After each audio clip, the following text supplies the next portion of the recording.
আসসালামু আলাইকুম। আজকের শীর্ষ খবরগুলো হচ্ছে, জেরুজালেম পোস্ট জানিয়েছে গাজা শান্তি চুক্তি বা গাজা ডিল চুক্তি চূড়ান্ত পর্যায়ে আছে। সোমবার মানে আজকে শেষ বেলার দিকে বেঞ্জামিন নেতানিয়াহুর সাথে ট্রাম্পের মিটিংয়ের পরে এটি ফাইনাল করা হবে। হামাস বলেছে ইসরায়েলি হামলার কারণে তাদের হাতে দুইজন বন্দির সাথে তাদের যোগাযোগ বিচ্ছিন্ন হয়ে গেছে।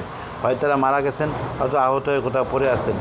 টাইমস অফ ইসরায়েলের খবর হচ্ছে প্রধান খবর হচ্ছে ইসরায়েল হুতিদের একটি মিসাইল ইন্টারসেপ্ট করেছে। এটি ধ্বংসের পর হয়েছে, পরবর্তীতে ক্ষয়ক্ষতি হয়েছে জানা যায়নি।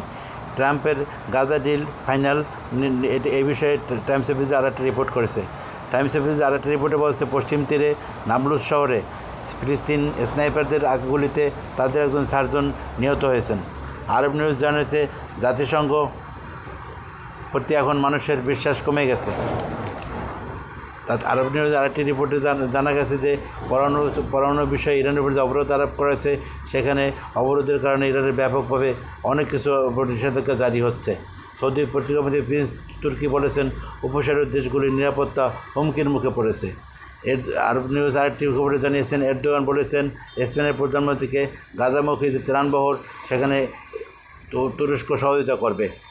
ভারতের আনন্দবাজার পত্রিকা রিপোর্ট করেছে, রাশিয়ার সহযোগিতায় তারা ট্রেনের থেকে ভ্রাম্যমাণ পারমাণবিক বিদ্যুৎ কেন্দ্র তৈরি করেছে, যাতে তার গ্রামাঞ্চলে বিদ্যুৎ পৌঁছতে পারে। জাপান টাইমসের খবর হচ্ছে, টোকিওর কেন্দ্রীয় অঞ্চলে বসবাস করা এখন অনেক ব্যয়বহুল ব্যাপার, অনেক মানুষের পক্ষে সম্ভব না। মালয়েশিয়ান প্রধান পত্রিকা স্ট্রেট টাইমস জানিয়েছে, গাজামুখী যে ভোলাটিলিটি যাচ্ছে, সেখানে 2 দিনের মধ্যে গাজার মধ্যে পৌঁছে যাবে। এই ভোলাটিলিটি অনেক ঝুঁকির মুখে আছে। এই পত্রিকাটি আরেকটি খবরে জানিয়েছে যে ইসরায়েলি প্রোপাগান্ডা তারা প্রতিহত করেছে। ওয়াল স্ট্রিট জার্নাল বলছে, মিশিগানে চার্চে গোলাগুলিতে 4 জন নিহত হয়েছে।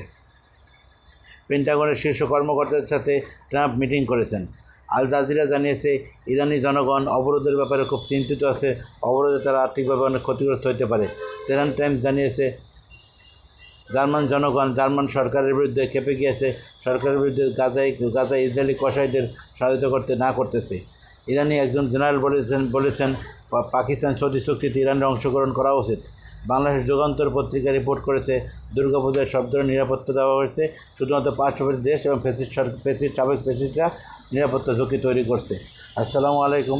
আমার চ্যানেলটি ভালো লাগলে সবাই সাবস্ক্রাইব করবেন, আমার জন্য দোয়া করবেন। আসসালামু আলাইকুম।